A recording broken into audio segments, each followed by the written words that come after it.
ஆரம்பமே கோசலோ நாம முதிதா ஸ்பீதோ ஜனபதோ மகான் நிவிஷ்ட சரயூதேதே பிரபூத தனதான்யவான் அப்படின்னு ஆரம்பிச்சு கோசல தேசம், அதனுடையதான தலைநகரமா இருக்கக்கூடியதான அயோத்தியா அப்படிங்கிறது அப்பேற்பட்டெல்லாம் வர்ணிச்சுன்னு வந்தால் அயோத்தியை தாண்டி கிராமப்புறங்கள் தலைநகரம் தாண்டி வந்தாச்சு. இந்த கோசல நகரம் அப்படிங்கிறத தேசம், கோசல தேசம் எப்படி இருக்குங்கிறத இப்ப திருப்பி வர்ணிக்கிறார் இந்த இடத்துல. ததோ தானிய தனோபேதான் தானசீல ஜனான் சிவான் அகுதச்சித் பயான் ரம்யான் சைத்யயூப சமாவிருதான் உத்யானாம்ரவணோபேதான் சம்பன்ன சலிலாசயான் துஷ்டபுஷ்டஜனா கீர்ணான் கோகுலாகுல சேவிதான் லக்ஷணீயான் நரேந்திராணாம் பிரம்மகோஷாபிநாதிதான் ரதேன புருஷவ்யாக்ரஹா கோசலானத்யவர்த்தியத. கோசல தேசத்துக்கு அப்புறமா தான் கங்கா நதி வருது. குகன் இருக்கக்கூடிய இடங்கள்லாம் கோசல தேசத்தினுடைய எல்லை தாண்டி, கோசல தேசத்தை ராமர் தாண்டார், எல்லையை, கோசல தேசத்தினுடைய எல்லையை தாண்டார். தலைநகரம்லாம் எப்பயோ தாண்டியாச்சு. கோசல தேசத்தினுடையதான எல்லைப்புறங்கள்ல இருக்கக்கூடிய கிராமங்கள் தான் முதல்ல சொன்னது. தாண்டி அந்த எல்லைப்புறங்களை தாண்டார் அப்படிங்கச்சு இந்த தேசம் எப்படிப்பட்டது அப்படிங்கிறத வர்ணிக்கிறார். ததோ தானிய தனோபேதானே தானசீல ஜனான் சிவானே. தனங்களா இருக்கட்டும், தானியங்களா இருக்கட்டும், ஒரு நாடு செல்வ செழிப்பா இருக்குன்னு அதுல அந்த நாட்டு எவ்வளவு பணம் இருக்கு அப்படிங்கிறதுனால அது ரொம்ப உயர்ந்ததா அப்படிங்கிறது அர்த்தம் இல்லை. பணம்ங்கிறது எவ்வளவு முக்கியமோ அதை விட விவசாயம் நன்னா நடக்கணும். கழனி வழிகள்ல நல்ல தானியங்கள் வளைஞ்சாதான் நாடு சுபிக்ஷமா க்ஷேமமா இருக்குன்னு அர்த்தம். கழனிகள்ல விளைச்சல் குறைஞ்சுடுத்து, விவசாயம் குறைஞ்சுடுத்து அப்படின்னா நாட்டினுடையதான அத்தனை செல்வங்களுமே போயிடும். நிலவளம், நீர்வளம், இது ரெண்டுமே ரொம்ப முக்கியம். நீர்வளம், நிலவளம் ரெண்டுமே முக்கியம். நீர் மட்டும் இருந்தா போறாது, நிலம் அப்படி நல்ல வளத்தோட இருக்கணும். அதுல எப்படி நிலம் வளத்தோட இருக்கும்னா அதுக்கேற்றதான பாரம்பரியமான உரங்களை உள்ள போட்டோம்னா தான் அது நல்ல வளமாக இருக்கும் மண். இப்ப வரக்கூடியதான கலப்பட உரங்களோ அல்லது வெளிநாட்டிலேருந்து உள்ளுக்குள்ள இறக்குமதி பண்ணதான உரங்களோ இவைகள்லாம் அதெல்லாம் ரசாயன உரம் அப்படின்னு சொல்றோமே, அவைகள் எல்லாமே கெடுதல் தான், மண்ணை பூரத்தி கெடுத்து விடும். ஆனா பாரம்பரியமான உரங்கள் அப்படிங்கிறது என்ன போடுவார்னா மாட்டினுடையதான சாணி, மாட்டினுடையதான மூத்திரம், இல்ல ஆடுகளுடையதான புழுக்கைகளோ மூத்திரங்களோ இவைகள்லாம் விடுவா. அதுக்கு மேல சில பேர் வந்து எருக்கன் செடிகள் எல்லாத்தையும் வெட்டி வெட்டி அதெல்லாத்தையும் அப்படியே போட்டு வச்சிருவா. அது அப்படியே உரமா மாறி பிற்பாடு அதை உழறது போது இந்த மாடுகள்லாம் திரியும், நல்லா அலைய விடுவா. அதுல இதெல்லாம் வந்து உரங்கள், இதெல்லாம் இயற்கையான உரங்கள். ரசாயன உரங்கள் வந்துருத்தோம்னாலே போகம் வளையாது, பூரா மண்ணு கெட்டு போயிடும். ஒரு கால் வளைஞ்சாலும் அந்த வளைச்சல்ல வரக்கூடிய நெல்லுகள்ல சத்து இருக்காது, பூரா வியாதியை தான் உண்டாக்கும். நமக்கு ஆதாரமா இருக்கிறதே உணவு தான், உணவுனாலதான் உடம்பே தரிக்கிறோம். அதுக்கப்புறமா நீரோ இல்லை காற்றோ அதெல்லாம் இருந்தா கூட அதுக்கெல்லாம் மேல பிரதானமா இருக்கிறது உணவு அப்படிங்கிறச்சே. அந்த உணவு அப்படிங்கிறது நமக்கு தரம் கெட்டு போயிடுதானா அத்தனை வளங்கள் எல்லாருக்கும் வியாதிகள் தான் வரும். வியாதி வந்துருதுனாலே ஊர்ல ஒரு தேசத்துல ஒரு நிறைய வியாதி வருதுனாலே அதுக்கப்புறமா அந்த தேசம் சுபிக்ஷமான தேசமாக இருக்காது, முன்னோங்கி வளர முடியாது. வியாதி வியாதி வியாதி ஏன் வியாதி வந்துருத்துன்னா எந்த விதமான காரியங்களையும் ஜனங்களால பண்ண முடியாது. வியாதி வந்துருத்துனா ஜனங்களால காரியம் பண்ண முடியாது. காரியம் பண்ணலையானா அந்த வேலைகள் நிறைய நல்ல சமிருத்தமா நடக்காது. அப்படிங்கிறதுனாலே அப்படியே ஒன்றுத்துக்கு ஒன்று சுத்தின்னு இருக்கும். ஆகையினால இந்த பூமி அப்படிங்கிறது ரொம்ப முக்கியம். மண்ணினுடையதான வளம், நிலவளம், நீர் வளம், இது ரெண்டுமே ரொம்ப முக்கியம். தண்ணீர்லையும் நல்ல சத்துக்கள் இருக்கணும். தண்ணீர்ல சத்துக்கள் எப்படி வரும் அப்படின்னா 3 விஷயங்களால தண்ணீர்ல சத்துக்கள் வரும். பாறைகளாலேயோ அல்லது மண்ணாலேயோ சூரிய ஒளியாலேயோ, இந்த 3னாலையும் தண்ணீர்ல சத்துக்கள் வரும். சூரிய ஒளி அப்படிங்கிறது நமக்கு இருந்துட்டே தான் இருக்கு, சூரிய ஒளி கிடைச்சிட்டு இருக்கு. ஆனா நீர்கள் எல்லாத்தையுமே அந்த காலங்களில் நதிகள்லையும் குளங்கள்லையோ அல்லது குட்டைகள், கம்மாய்கள், ஏரிகள் போன்றவைகள் எல்லாமே பார்த்தீங்கன்னா அடியில பாறை தெரியும். கிணறுகள் கூட பார்த்தீங்கன்னா அடியில பாறை வரைக்கும் தோண்டிடுவா. பாறையிலேருந்து தான் ஊத்து வரும். அதனுடையதான வாயு நல்ல அகலமா இருக்கும், அதிக ஆழம் இருக்காது. ஆனா தண்ணீர், சூரிய ஒளியும் அதுல படும், மண்ணும் இருக்கும், கல்லும் இருக்கும். அந்த கல்லு முக்கியமா இருந்துருத்தனாலே கல்லு தான் மண்ணு தான் கல்லு, ரெண்டுமே அதுல இருக்கிறதுனால அந்த சத்துக்கள் நிறைஞ்சிருக்கும். அப்ப நீர் வளமான நீர் தான். இப்ப சொல்றாளே நிறைய இந்த தாது பொருட்கள், அதாவது மினரல்ஸ் அப்படின்னு சொல்றோமே, அந்த மினரல்கள்லாம் நிறைஞ்சு இருக்கக்கூடியதான நீர் அப்படிங்கிறது அதுல தான் வரும். ஒரு கால் இப்போலாம் ஆழ்துளை கிணறுன்னு போடக்கூடிய போர்வெல் போட்டோம்னா அதில் சூரிய கிரணம் படாது, அது மாட்டுக்கு ஆழத்துக்கு போயிடும். அந்த ஆழத்துக்கு ரொம்ப போகும்பொழுது அங்கே என்ன இருக்குங்கிறது நமக்கு தெரியாது.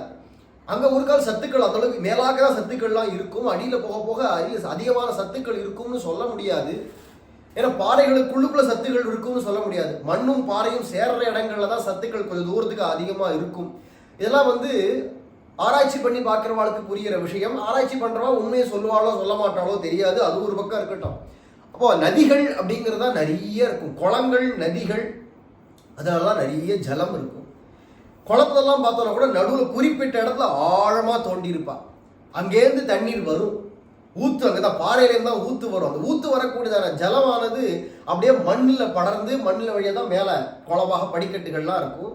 அப்போ சூரிய வெளிச்சமும் அதில் படுறச்சே அதில் நல்ல சத்து, அதான் நீர் வளம், வளமான நீர், வளமான மண், இது ரெண்டும் சேர்றச்சே தான் நமக்கு ஆரோக்கியம் அப்படிங்கிறது. அதுலேருந்து கிடைக்கக்கூடியதான பழங்களோ புஷ்பங்களோ அல்லது அதில் கிடைக்கக்கூடியதான கீரைகளோ காய்கறிகளோ தானியங்களோ எல்லாமே செழிப்பாக இருக்கும். இது ரெண்டு தான் ரொம்ப முக்கியம். அப்போ இந்த நீர்வளம் நிலவளம் இது ரெண்டும் முக்கியமாக இருக்கச்சு. அப்போ இதுலேருந்து நமக்கு கிடைக்கக்கூடியது தானியம். இந்த தானியங்கள் செழிப்பாக இருக்கணும், அதிகமாக இருக்கணும். நிறைய தானியங்களுக்கு பஞ்சமே இருக்கக்கூடாது. பஞ்சம் அப்படிங்கிறதே வராமல் இருக்கணுமா இருக்கிறதுனால இந்த அயோத்தியா, இந்த கோசல தேசத்திலேயே பஞ்சமே கிடையாது, என்னைக்குமே தானியமா இருக்கட்டும். அதனால தனம் இங்க சொல்லச்சுவே ததோ தானிய தனோ பேதான்னு முதல்ல தானியத்தை தான் சொல்றேன். ஏன்னா அதான் முதல் செல்வம். அதுக்கப்புறமா தனம், அதுக்கப்புறமா வரக்கூடியதான தனம் அப்படிங்கிறது பொற்காசுகளோ செப்பு காசுகளோ வெள்ளி காசுகளோ, அதெல்லாம் அந்த காலங்களில் செப்பு காசே ரொம்ப விலை மதிப்பற்றதாக அந்த காலங்களில் இருந்திருக்கு. தங்க காசுலாம் பார்க்கவே முடியாது. கிராமப்புறங்களில் இருக்கிறவாளுக்கு, நகரங்கள்லேயே நிறைய பேர்கிட்ட தங்க காசு இருக்காது, ராஜாக்கள்கிட்ட இருக்கும், பெரிய பெரிய கோடீஸ்வராள்கிட்ட இருக்கும், நல்ல பெரிய பெரிய வாணிபம் பண்ணக்கூடியதான செல்வந்தர்கள் இடத்துலையோ இல்லை ராஜாக்கள்கிட்டையோ பிரமுகர்கள் இடத்துலாம் தங்க காசு வெள்ளி காசு இதெல்லாம் இருக்கும். செப்பு காசு தான் நகரங்களில் இருக்கிறவாள்கிட்ட கையில் புழங்கும். கிராமப்புறங்களில் செப்பு காசையோடு யாராவது ஒரு கிராமத்தில் இல்லை 4-5 கிராமத்துக்கு ஒருத்தர் செப்பு காசு வச்சுட்டு இருந்தா ஆச்சரியமா பார்ப்பா. ஏன்னா எல்லாம் பொருள் பண்டம் மாற்று எல்லாமே அப்படிதானே நடக்கும். பண்டம் மாற்றினே தான் இருப்பா. என்கிட்ட இவ்வளோ இருக்குது, அரிசி இருக்குது, இந்த வச்சுக்கோ, எனக்கு இவ்வளோ தாத்தா புளியங்கொட்டையை கொடுக்குறேன், உப்பு தரேன், உப்பு இப்படி தானே அந்த காலங்கள்லாம் வியாபாரம். இப்போ கூட இந்த கிராமங்களில் இப்படி சொல்லிகிட்டே போவான், மைக்கில் சொல்லிகிட்டே போவான். ஒரு படி நெல்லுக்கு 1.5 படி உப்பு, ஒரு படி புளியங்கொட்டைக்கு 1.5 படி உப்பு அப்படின்லாம் வித்துன்னு போவான் உப்பு விற்கிறவா. இப்பவும் அது கொஞ்சம் கொஞ்சம் நடப்பில் இருக்கு. அழகர் கோயில் வட்டாரங்கள்லாம் இப்பவும் கேட்கலாம். அப்படியே சில நாட்கள் இப்படி காதில் விழும். நான் சின்ன வயசுலலாம் நித்தியமே கேட்டுன்னு இருக்கோம். நித்தியமே காத்தாலாச்சுன்னா இந்த ஒலி தான். ஒரு படி நெல்லுக்கு 1.5 படி உப்பு, 2 படி உப்பு அப்படிலாம் சொல்லுவா. அதெல்லாம் எதனால பண்டம் மாற்று வியாபாரம் அப்படிதான் அந்த காலங்களில் இருந்தது. அதனால கிராமங்களில் பைசாக்கு விஷயமே கிடையாது. நெல் வளையும் மேற்கொண்டு வேணுங்கிறது அந்த நெல்லை வச்சுட்டு வேணுங்கிறத வாங்கிப்பா. நெல்லும் இருக்கும், அதுவும் இருக்கும், அதை வச்சுன்னு அப்படியே ஜீவனம் நடக்கும். இப்படிதான் அந்த காலங்களில் வாழ்க்கையா இருக்கிறதுனால தானியம் தான் முக்கியமா இருந்தது. அப்புறமா தனம், ரெண்டாவது தான் தனமாக சொல்றா. இங்க சொல்லச்சும் அப்படிதான் சொல்றா. எங்க பார்த்தாலும் சமிருத்தியா இருக்குமா, எல்லாருக்கும் தானியங்கள்லயோ தனத்துல கூட குறை இல்லாம அப்படி எல்லாரும் இருக்கா. தானசீல ஜனான் சிவான், ஜனங்கள் எப்பேற்பட்டவான் நல்ல பண்புகள் உடையவர்களாகவும் இரக்க குணம், எல்லாருக்கும் வேணுங்கிறத பார்த்து யாருக்காவது ஏதாவது ஒன்று தேவைன்னா உடனே தானம் பண்றது, கொடுக்கறது. இப்போ நம்ம இதை கொடுத்தோமானா என்ன நமக்கு அதனால பிரதி பலன் என்ன, அதனால நமக்கு என்ன லாபம் அப்படின்னு பார்க்காம உடனே இந்தாங்க வச்சுக்கோங்க, இருக்கட்டும் வச்சுக்கோங்க அப்படின்னு கொடுக்கக்கூடியதான தான சுபாவம் அது மக்கள் இடத்துல பொதுவாகவே இருந்திருக்கு. என்ன உத்தரக்குத்தர் அப்படி இல்லைன்னா அப்புறமா என்ன ஒரு ஊரு, என்ன ஒரு ஜனங்கள், என்ன ஒரு சௌஜன்யம் இருக்கும். அதாவது ஒருத்தருக்கு ஒரு கஷ்டம்னா உடனே இருக்கு அக்கம் பக்கத்தில் இருக்கிறவா உதவ வேண்டாமோ, அதானே அந்த உதவ மனப்பான்மை தானே மனித நேயம்னே சொல்றோம். அப்படி இருக்கும்பொழுது அதெல்லாம் ரொம்ப சகஜமா இருக்கலாம். கிராமங்களில் பார்க்கக்கூடிய விஷயம். கிராமத்தை அதுவும் ஒரு 40-50 வருஷங்களுக்கு முன்னாடி சில நிறைய காணப்பட்ட விஷயங்கள் இப்பெல்லாம் குறைஞ்சு போச்சு. ஒரு 100 ஆண்டுக்கு முன்னாடி இந்த பரவலா இருந்தது எங்க பார்த்தாலும். இப்போ பார்த்தா ஒண்ணுமே இல்லை, நிறைய குறைஞ்சு போச்சு இப்பெல்லாம். அந்த காலங்கள்லாம் ஏதாவது ஒருத்தருக்கு கஷ்டம்னா உடனே பறிஞ்சுன்னு ஓடி வருவா. எல்லாரும் பார்த்து அவளுக்கு எந்த கஷ்டமும் இல்லாம அவள் சௌக்கியமா இருக்கும்படிக்கு ஒரு குடும்பமே ஆனாலும் அதை பார்த்துப்பா. ஊர் கிராமத்துக்காராலே பார்த்துருவான். என்கிட்டக்க இந்த இது இருக்கு, உங்ககிட்ட அது இருக்கு, இது கூட இதை கூட அது கூட முடிச்சாச்சு, வேணுங்கிறது முடிஞ்சது, அன்னைக்கு அவளுக்கு வேணுங்கிறது கிடைச்சிரும் அப்படின்லாம் இருந்திருக்கு. அப்படி இருக்கக்கூடியதான தான சுபாவம் உடையவர்கள், நல்ல ஒழுக்கம் சீல சுபாவம் உடையவர்களாக சிவானு மங்களகரமா சுபமாக சுகமா வாழக்கூடியவர்கள். சிவங்கிற வார்த்தைக்கு சுகம்னு ஒரு அர்த்தம் உண்டு, மங்களம்னு ஒரு அர்த்தம் உண்டு. அப்படி இருக்கிறதுனால அதை மாதிரியான சௌக்கியமாக இருக்கக்கூடியவர்கள், ஏதாவது ஒன்று இரக்க சுபாவம், நல்ல பண்புகள் இதெல்லாம் உடையவர்களாக இருக்கக்கூடிய ஜனங்கள் இருக்கக்கூடியதான இடம்.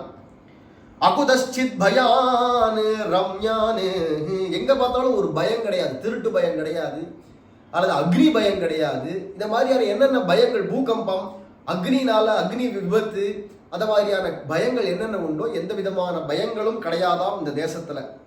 எங்க பார்த்தாலும் ஒரு இடத்துல கூட ஒரு பயம் கிடையாது. மிகவும் அழகா இருக்கக்கூடியதான ஊர். சுகாதாரம், சுற்றுச்சூழல்கள்லாம் சுகாதாரமா இருக்கும், சுத்தமா இருக்கும் எங்க பார்த்தாலும். ரம்யானு சைத்தியூப சமாவிருத்தான், அங்கங்க பார்த்தா பெரிய பெரியதான சித்தியங்கள்ல மாட மாளிகைகளோ இல்லை கோபுரங்கள், நாற்சந்துகள்ல தோரண வாசல்கள்லாம் சொல்றோமே அதை மாதிரி இருக்கக்கூடியதுகள்லாம் நிறைய இருக்கு. அங்கங்க யூபஸ்தம்பங்கள்லாம் நடப்பட்டிருக்கு. யூபஸ்தம்பம் அப்படிங்கிறதால நிறைய அக்ரஹாரங்கள்ல அங்கங்க பிராமணர்கள் அக்னிஹோத்திரங்கள் பண்றா. அந்த அக்னிஹோத்திரம் பிராமணர்கள் பண்ணுவதால ஒத்தர் அக்னிஹோத்திரம் ஒன்று வேணாம், வெரைட்டியை வச்சு தூபம் போட்டோம்னாலே அதுலேயே உங்களுக்கு நிறைய கொசுக்கள்லாம் வராதான். இப்போ சில பேர் சொல்றா வியாதிகள் வராது, கோரமான கிருமிகள்லாம் பரவாது. சில வருஷங்களுக்கு முன்னாடி கூட விஷவாயு பரவித்து வட இந்தியாவில் ஒரு இடத்துல பயங்கரமான விஷவாயு, போபால்னு நினைக்கிறேன், போபாலில் பரவித்து. அப்போ எங்க பார்த்து எல்லார் வீடுகள்லயும் நாசம், எல்லாருக்கும் ஆபத்து தான் அந்த விஷவாயுனால அப்படின்னு இருக்கிறச்சே ஒரு 2 பேருடையதான கிரகங்கள்ல மட்டும் வியாதியே வரலையா, அவ பாதிக்கவே படலை. ஆராய்ச்சி பண்ணின போது அவ நித்யாக்னிஹோத்திரிகளாக நித்திய அக்னிகாரியம் பண்ணிட்டு இருந்தா, ஆகையினால அவ வீட்டுல எந்த விதமான இந்த விஷவாயுனால பாதிப்பு ஏற்படல அப்படின்னு சொல்லி கொஞ்ச காலத்துக்கு வட இந்தியாவில் எல்லார் வீடுகள்லயும் இந்த விராட்டி இதெல்லாம் போட்டு காத்தாலை சாயங்காலமும் எரிங்கோ, ஓமம் மாதிரிலாம் சிலெல்லாம் பண்ணுங்கோ அப்படின்லாம் சொல்லி நடந்தது அப்படிங்கிறத நம்ம சரித்திரத்திலே பார்க்கலாம். இப்போ சமீபத்தில் சில வருஷங்களுக்கு முன்னாடி நடந்தது. ஏன் அப்படின்னா வியாதிகள்லாம் பரவாது.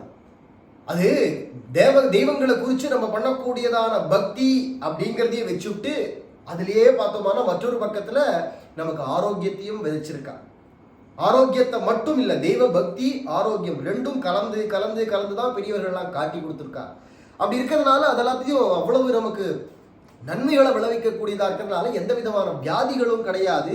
அதுக்கு அடிப்படை எதிராகனா கொசுக்கள் எல்லாமே அந்த காலத்து ஊர்களெல்லாம் ரொம்ப இருக்காது, ஏதாவது கொஞ்சம் கொஞ்சம் இருக்கும், 2 கடிக்கும், கடிக்காதுன்றதுல சுள்ளா கடிக்கும், கொசு கடிக்கும் இருக்கும்.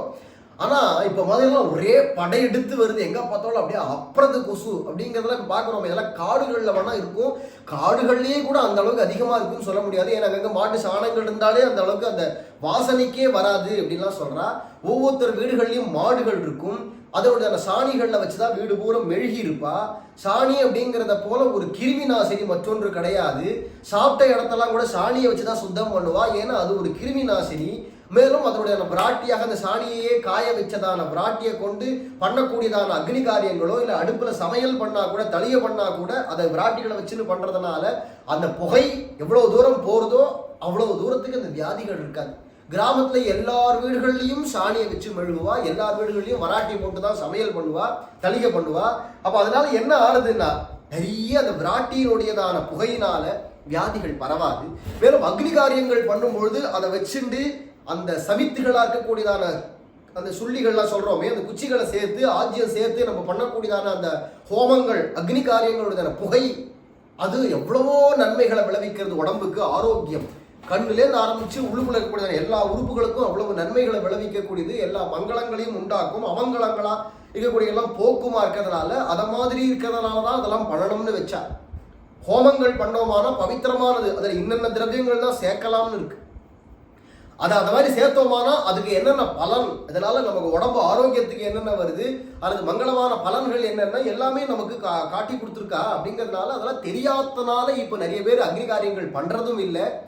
அதை மாதிரி பண்ணாலும் ஒத்தர் அக்னிஹோத்திரம் பண்ணிட்டு இருந்தா ஒரு ஊரே க்ஷேமமா இருக்கும் அப்படின்னு இருக்கு. ஒத்தர் பண்ணா ஒரு ஊர்ல அக்ரஹாரம்னு அமைச்சு அதுல நிறைய நூற்றுக்கணக்கான குடும்பங்கள்ல அவரவர்கள் அக்னிகாரியம் பண்ணிட்டு இருந்தாலான்னா அப்போ அதனுடைய வைப்ரேஷன், அந்த சவுண்ட் வைப்ரேஷன் ஒரு பக்கம், அந்த புகையினால வரக்கூடியதான நமக்கு நன்மைகள் எல்லாமே பல விஷயங்கள் இருக்கு, நன்மைகள் இருக்கு. அப்படி இருக்கிறதுனால அந்த யூபஸ்தம்பங்கள் அங்கங்க நட்டு அவரவர்கள் ஆத்துல யூபஸ்தம்பம் இருக்கும், அவ அக்னிகாரியங்கள் பண்ணிட்டே இருப்பா. பெரிய பெரிய யாகங்கள் பண்றவா தான் யூபஸ்தம்பங்கள்லாம் நட்டு பண்ணுவா. நித்யாக்னிஹோத்திரத்துக்கு அக்னிஹோத்திரத்துக்கெல்லாம் யூபஸ்தம்பம் கிடையாது. பெரிய பெரியதான யாகங்கள்லாம் பண்ணக்கூடிய சோமயாகம் போன்றவைகள்லாம் பண்றாங்கன்னா, பெரிய பெரிய வாஜபேய யாகம் சோமயாகம்லாம் பண்றான்னா அதுக்கெல்லாம் தான் யூபஸ்தம்பம். நம்ம தமிழ்நாட்டிலேயே திவ்யதேசங்களை வர்ணிக்கும் பொழுதே யூபஸ்தம்பங்கள் எல்லாம் நட்டு அங்கங்க சோமயாகம் பண்ணிட்டே இருப்பா அப்படின்னா திருமங்கையாழ்வார் வர்ணிக்கிறார் பெரிய திருமொழியில. இவர் பண்ணார்னா சோமயாகம் பண்ணார்னா திருச்சித்திரக்கூடத்தை சொல்றான்.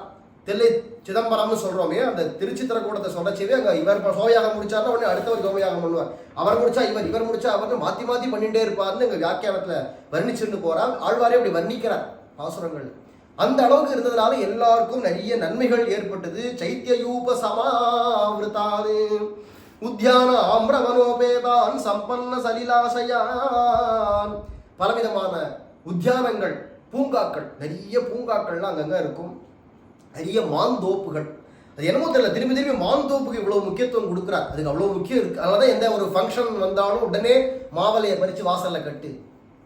அந்த மாவலைக்கு அவ்வளவு முக்கியத்துவம் இருக்கு. வாழை மரம், மாவலை, பாலை, கமுகு போன்றவைகள்லாம் சொல்றோமே, பாக்கு பாலைகளோ கமுகுகளோ அதெல்லாம் கொண்டு வந்து கட்டுறது, இதெல்லாம் அது ஏதோ முக்கியமான ஒரு அது மருத்துவ குணம் இருக்கிறதுனால தான் அதை வாசல்ல கட்டுறா. ஏன்னா பல பேர் உள்ள வந்துட்டு போகக்கூடிய இடம் வாசல் தான் முக்கியம். உள்ள என்டர் ஆகிற இடம், நுழைவாயில்.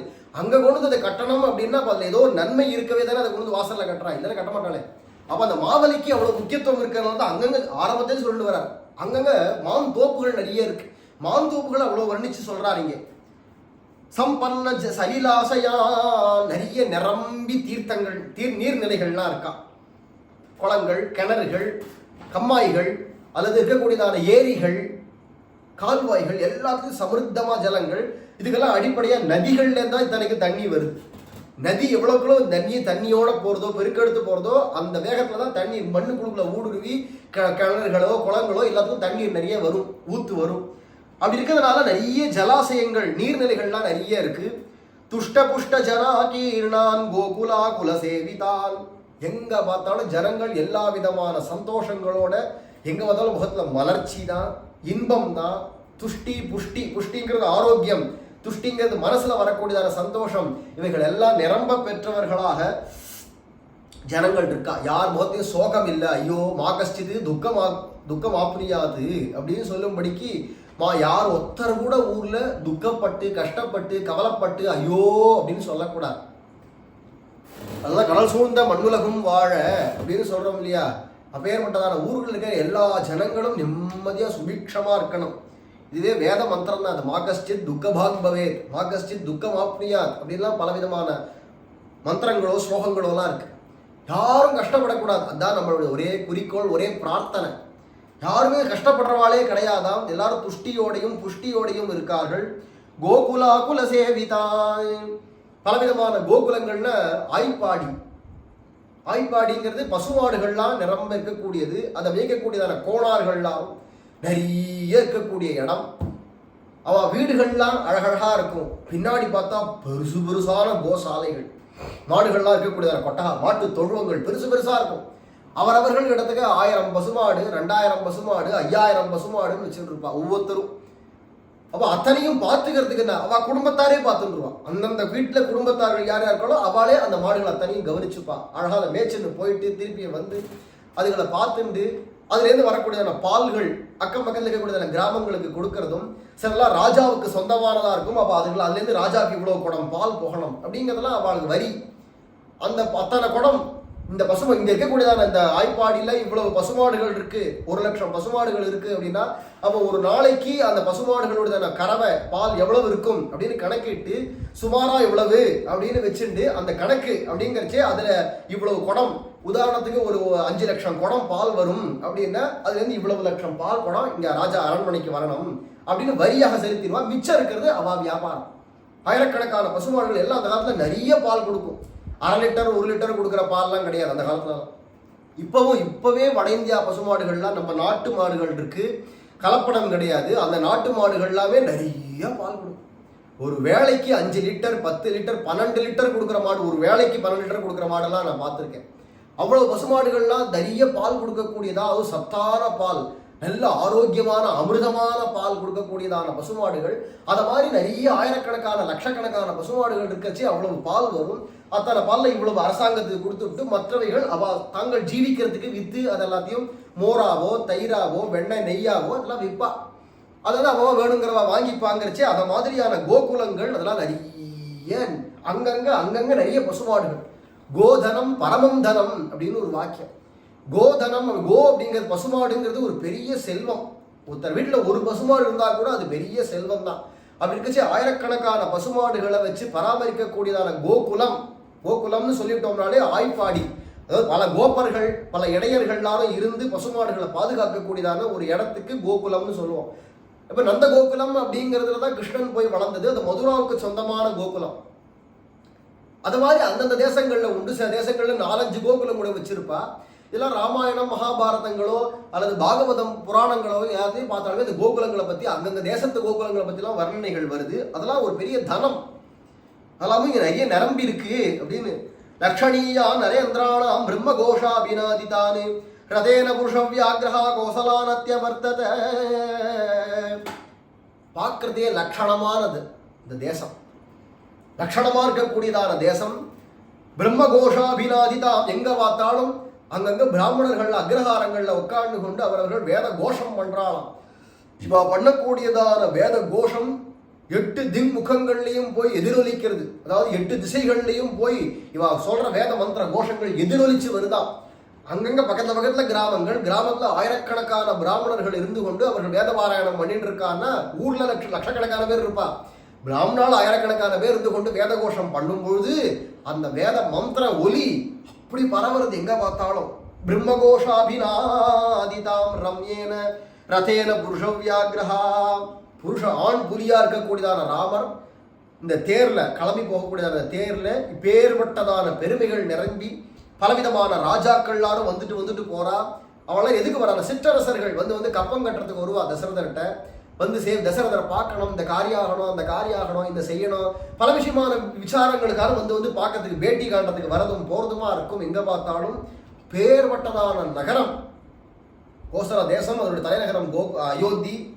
அப்பேற்பட்டதான அந்த தேசம் பலவிதமான ராஜாக்கள் எல்லாரும் பார்த்து விரும்புவாளாம். அயோத்தியில போய் இந்த கோசல தேசத்துல போய் கொஞ்ச நாள் இருந்துட்டு வருவோமா அப்படின்னு ஆசைப்பட்டுன்னு ஓடி வருவாளாம். அப்பேற்பட்டதான கோசல தேசம், அப்பேற்பட்ட தேசத்தை தாண்டி ராமர் காட்டுக்குள்ளுக்குள்ள போறார். அப்படியே போறச்சவே அடுத்தது என்னடா, மத்தியேன முதிதம் ஸ்பீதம் ரம்யோத்யான சமாகுலம் ராஜ்யம் போக்யம் நரேந்திராணாம் ஜெயௌ திதிமராம் மதாம் மரஹா. எல்லா ராஜாக்களும் இப்படி ஒரு நாட்டை விரும்புவா, இந்த மாதிரி நம்ம நாடு இருக்கணும் அப்படின்னு. அதை ஒரு ஆதர்சமான தேசமாக வச்சுப்பாளாம். ஆதர்ச தேசம்னா இதை மாதிரி நம்ம நாட்டாக்கணும், அயோத்தியா மாதிரி இல்லை கோசல தேசம் மாதிரி நம்ம நாட்டாக்கணும் அப்படின்னு பார்த்து அதை அப்போ வந்து பார்த்துட்டு இதை மாதிரி நம்ம ஆக்கணும், இதை மாதிரி ஆக்கணும்னு தங்கள் தேசத்தை முன்னேற்றும்படிக்கு வழிகாட்டியா முன்னோடியா இருக்கக்கூடியதான கோசல தேசத்தை தாண்டி ராமர் காட்டுக்குள்ள கிளம்பி போயிட்டார் அப்படின்னு சொல்லிட்டு வரார். மேல இதை தொடர்ந்து அனுபவிக்கலாம். ஜானகி காந்த ஸ்மரணம் ராமானுஜா ராமானுஜா ராமானுஜா ராமானுஜா ராமானுஜா ராமானுஜா ராமானுஜா ராமானுஜா ராமானுஜா ராமானுஜா ராமானுஜா ராமானுஜா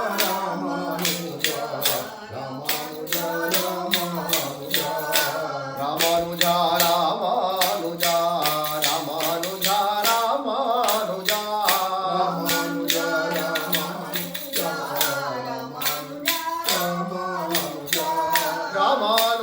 ராமானுஜா ராமானுஜா ராமானுஜா